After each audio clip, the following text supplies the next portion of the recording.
Alrighty everybody, welcome back to Three Balls and a Puck.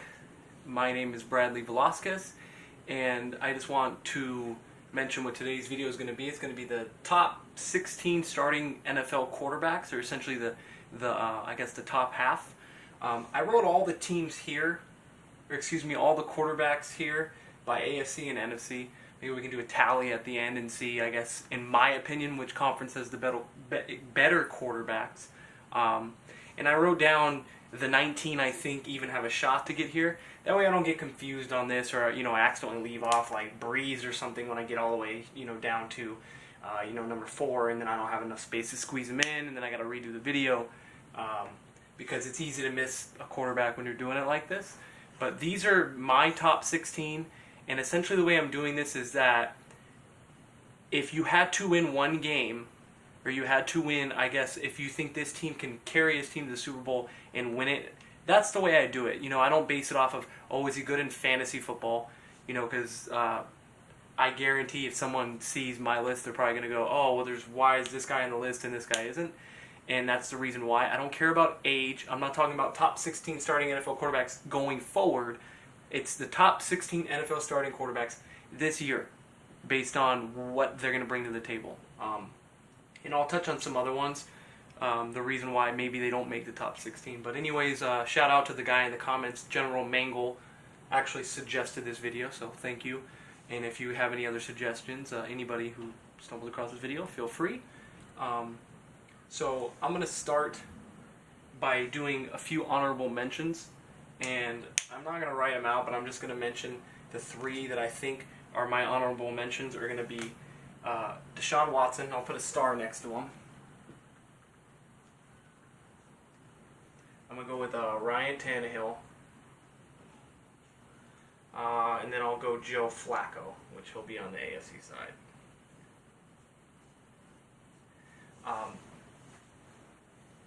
These are 3 quarterbacks that I feel could make the top 16, but I worry about him. Joe Flacco in a big, not a contract year, but he's got that little feel behind him because of the addition of Lamar Jackson. I feel like he could have a huge year and maybe even end up in the top 10 based on his performance. But I'm not willing to put him there, so I'm going to just put an asterisk here as an honorable mention. Deshaun Watson, it's just a health reason. When he played, he was dynamic, but can he stay healthy? And I just don't think he can. And then Ryan Tannehill, same thing, another question mark in regards to his health. How's he? I know he's coming back, but I just don't know. He should have got the surgery the first time, and now Miami lost Jarvis Landry. Is Kenyon Drake? Was he really kind of just a surprise? And we'll see if his supporting cast around him, they can keep him upright. Is he durable? Still waiting for him to kind of crack into that top tier of the second half, the top half of quarterbacks in the league.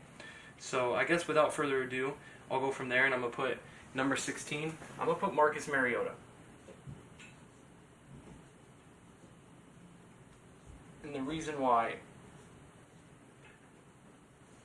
I'm going to put Marcus Mariota is just because I don't think the way he regressed last year, he deserves to be in the bottom half, because what he brings to the table with his legs, I think he should be into the top half, but he's right there, right in that other, should he be elite? Could he be elite? Oh, yes, he definitely could. But if he has another bad year, he's definitely on the back burner, and maybe Tennessee's looking for another quarterback. So I have Marcus Mariota, number 16. Next up, I have Jared Goff. And I know a lot of people are going, are you kidding me? You see what he did last year? I'm just going to say Sean McVay. You can't tell me you're an elite quarterback, or at least top 10, when you looked like essential dog ass with Jeff Fisher. And then everyone goes, well, every quarterback did. Well, no, because when Steve McNair was with Jeff Fisher, Steve McNair won co-MVP. He shouldn't have won co-MVP, but he won co-MVP with Peyton Manning. So if you're that talented, you'll find a way to overcome. They'll say, well, it was his rookie year, whatever. I'm not saying he's not in the top half. I'm just saying he's not in the top 10. So I have Jared Goff there. After that, I'm going to have Cam Newton. And this kind of goes with the same thing, where there's a lot of people that feel Cam Newton, he's a top 5 quarterback, or he's a top 10 quarterback. Not to ride off what Kelvin Benjamin said, but just the simple fact that I don't trust his accuracy in crunch time and getting it done. It always seems like it's a big play with his legs, and he's not really the leader that you want. He kind of mopes around at times, and especially, I mean, not diving on the football in the Super Bowl. Some people are going to complain about that. But I just don't trust his arm enough. I mean, he's a huge physical specimen. Yeah, that's all great. But at the same time, you're in the top half for those reasons. Let's work on the arm. Same thing with Mariota. Let's work on the arm, in the throwing the ball. Then maybe you'll make it into the top 10. Okay, but after Cam Newton, I'm going to go with Alex Smith. And this is just because he's going to another offensive coordinator. He's proven that he's good. He's proven that he can work in multiple systems. Obviously, when Jim Harbaugh went to the 49ers, it really kind of saved his career, gave him a little bit of stability, but then they did the whole Kaepernick escapade. He goes over with Andy Reid, and Andy Reid makes him look fantastic. He's going to a good offensive mind in Jay Gruden in Washington, so we'll see, but I have him at 13th. Okay, after that, I have Derek Carr. This is probably where a lot of people are going to be like, what the heck, Derek Carr not in the top 10? This is the Mariota syndrome. If we're going off of not last year but the year prior, he's maybe top 8, maybe top 6. He's up there with some of those guys. But last year he makes some throws sometimes where you kind of just scratching your head like, what are you doing? I know he did it the year before too, and that's one thing they like about Carr is even Carr said himself, like, I trust my guys over the defensive backs, and he thinks he can put him into position to give his guy jump balls. But that can work, and that can work against you as well. So I have Derek Carr at number 12. Okay. Number 11, I'm going to have Kirk Cousins. And this isn't a knock on, he's not in the top 10. It's just Kirk Cousins will have these games where you just go, that's not Kirk Cousins. And I feel like we say that too much. And it seems like it always tends to be in a big game, where Kirk Cousins will kind of throw a ball and it gets intercepted or whatever it may be, and then he kind of just does like this jog, oh yeah, like no big deal. Like, I feel like I have to say that too much when I watch Kirk Cousins play. And I watch a lot of Washington games when he was over there, because it was just good TV with, D'Angelo Hall and then the Josh Norman, going against it. It's just good TV. So I tend to watch the Washington Redskins. And yeah, I just can't find a way to put him in my top 10. Now this is where everyone's probably going to go, oh, so you're going to talk about injuries with Deshaun Watson. Number 10, and I'm a huge fan of this guy, and he would be higher if it wasn't for these injuries. But I'm going to go with Andrew Luck. Now, if Andrew Luck barely cracks my top 10, and you're a fan of Mitch Trubisky, just cut it. Just cut your losses now. But anyways, yeah, Andrew Luck, what's not to like? Obviously, he's got the bad shoulder injury. We know that. I think that Andrew Luck may be the only quarterback that when he throws an interception deep down the field, I'm happy. Because he's taking shots with his guys, and I know I just knocked on Derek Carr for doing it. But when it comes to Andrew Luck, it always seems like, well, it's a 3rd and long when he does it, where Derek Carr, sometimes it'll just be like, it'll be like a 2nd and goal, and for some reason I have like a fault. It's like 2nd and goal from the 15, and he'll just throw this boneheaded fade to the back of the end zone instead of trying to get closer and do it. Whereas Andrew Luck will do it like, where it essentially is a big deep punt. And then obviously Andrew Luck, underrated legs. It always seems like he has his shoulders in position, whether he's scrambling left or right. And when he throws an interception, I remember watching Andrew Luck, and I wanted to be a hater because I'm a USC fan. And I wanted to be a hater so bad when he was at Stanford. And he threw a pick 6 against USC in one game. And then just watching him jog off the field, he just went over and started talking to some of his teammates. Came out the very next drive. It was like a 13-play drive, 82 yards and a touchdown. And at that moment, Andrew Luck won me over because he's a guy that just doesn't let the game get too big. I mean, you saw it his first 3 years in the playoffs and, ends up beating Peyton Manning the one year. But anyways, too much time on Andrew Luck. Let's go to number 9. Matt Stafford. Matt Stafford has come a long way since the Matt Stafford that used to just throw everything up to Calvin Johnson. Doesn't do that anymore. I love Matt Stafford. I don't love his team. But if you had to give me a quarterback to pick to start a team to win a Super Bowl this year, Matt Stafford would be number 9. Okay, just out of that top quarter of the league.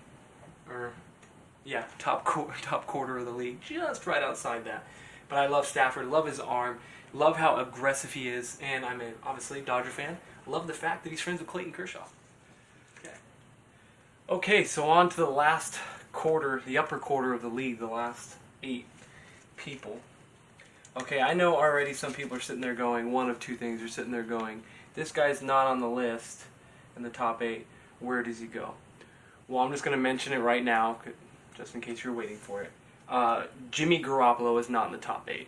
I have Jimmy Garoppolo, to me, yeah, he's worthy of an honorable mention, but if I had to say all these quarterbacks that I mentioned as honorable mentions, to me they're all really 17s, meaning they just don't crack that upper 8, right? But someone like Jimmy Garoppolo, I think, is on the tier right below that, right with Dak Prescott. So I would say these are like my 18. Now, if you're running the numbers, obviously that puts one of them at 21 at 21, right? Because this would be 17, 18, 19, 20, 21. But that's just the way I have it.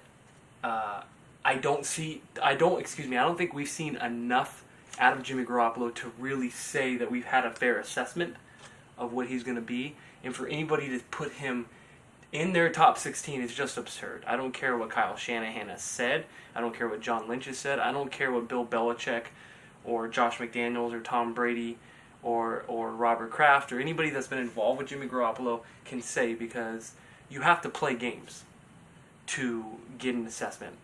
So I don't think it's fair for a guy who's played less than one full season, hell, less than 3/4 of a full season. He did wonders when he was playing, but I just wanted to get that out of the way. So if you are a Niner fan and you are waiting for him to appear in the top 8, I hate to break it to you, he's not. Okay, anyway, sorry I had to keep moving the camera. The dog got up and ran around, knocked the tripod over. So, anyways, on to the top 8. So if I had to go up into the 8 now, you're really getting into an area where you can't really do wrong, and for that reason alone, I'm going to put Matt Ryan right here. If I can get the marker to right.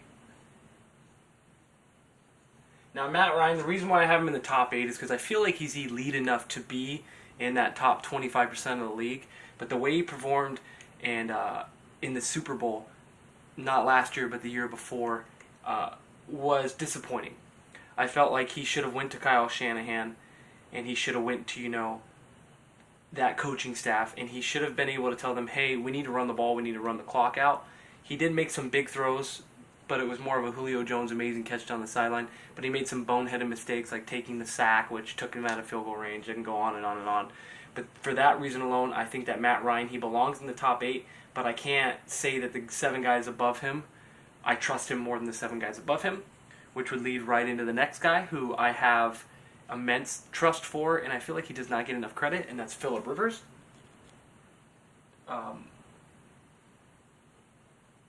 Obviously, in Los Angeles now, they play at the StubHub Center.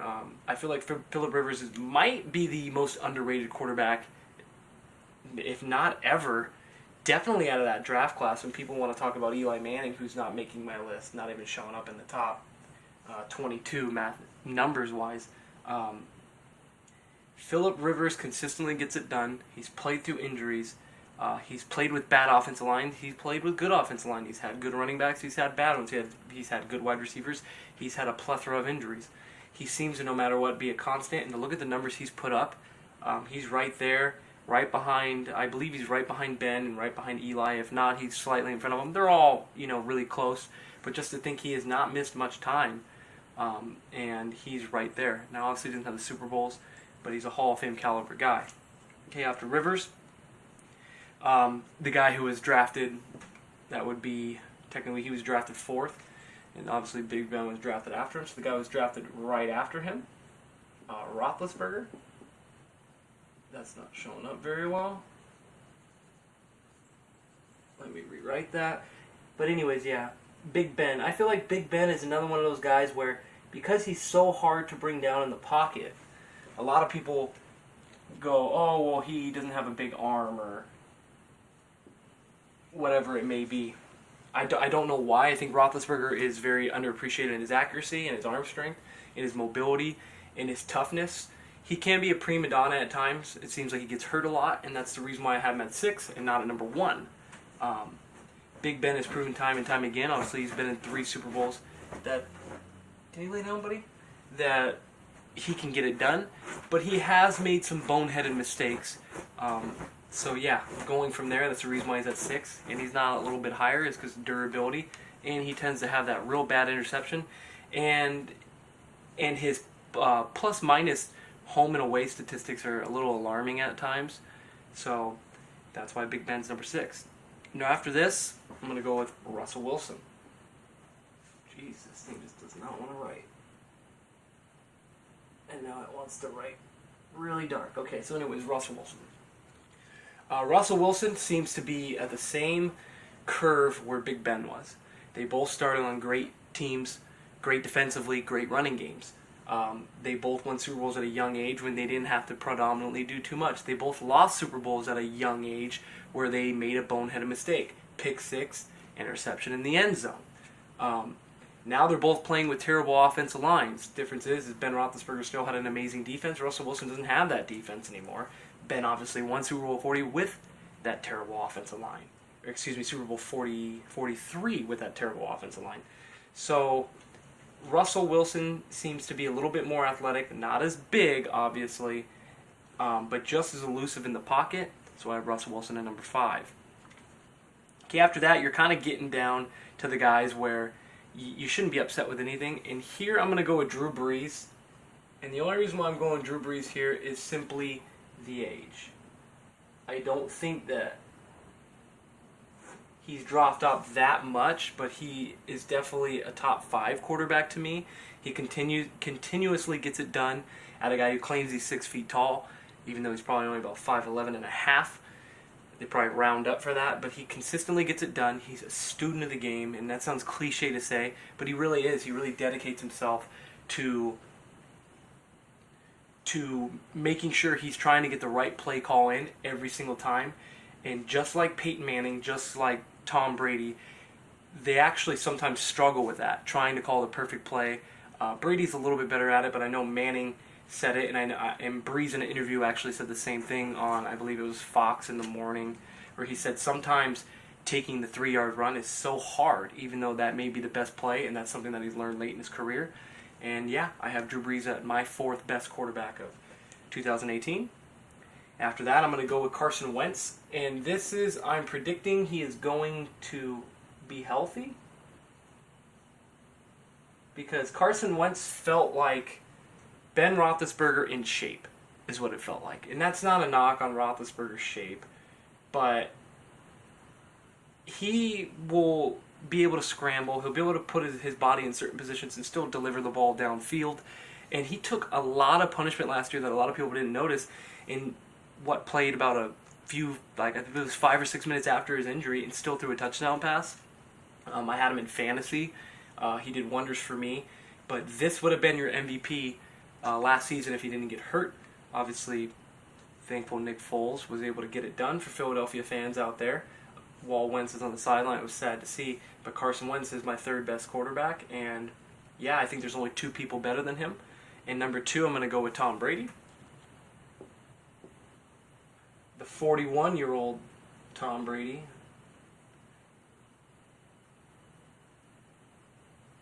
And, I mean, if you're 41 years old and you're the 2nd best quarterback in regards to me on the list, that says a lot, because I can't stand Tom Brady. I think he's been a system quarterback that grew into something amazing because he was able to.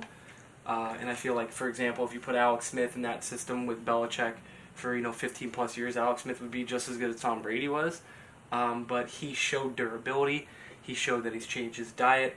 He's showed that no matter the injuries they have, he consistently gets it done. He's shown when he makes mistakes, he doesn't let it bother him. Number 1, I put Aaron Rodgers. That should come to almost no surprise. I feel like Aaron Rodgers can go left, he can go right, make some of the greatest throws I've ever seen. I remember when he threw a pass late in the game to I can't remember the tight end's name right down the sideline, and it was the most beautiful pass I've ever seen. Whether it's Hail Marys at the end of the game, the biggest thing with Aaron Rodgers is, can he stay upright? He does have a little bit of an attitude problem, but normally the greatest people always kind of do, and especially A-Rod over at the quarterback position in Green Bay. That should come to really nobody's surprise. But yeah, that's my number one quarterback. So my top 16 starting NFL quarterbacks. If you disagree, please let me know where you think so in the comments. I'm sure Niner fans and Cowboy fans are going to be very upset with me with Dak Prescott and Garoppolo not even being honorable mentions, I guess, according to me, in this three-way tie to try to fight for number 16. And they're going to go, Mariota, what? But, oh well. If you liked the video, hit like. If you want to subscribe to see more content like this, please do. And if you want to get notified when those videos get uploaded, you just tap that little notification icon. But other than that, I've been Bradley, you've been great, and this has been 3 Balls and a Puck. Thanks.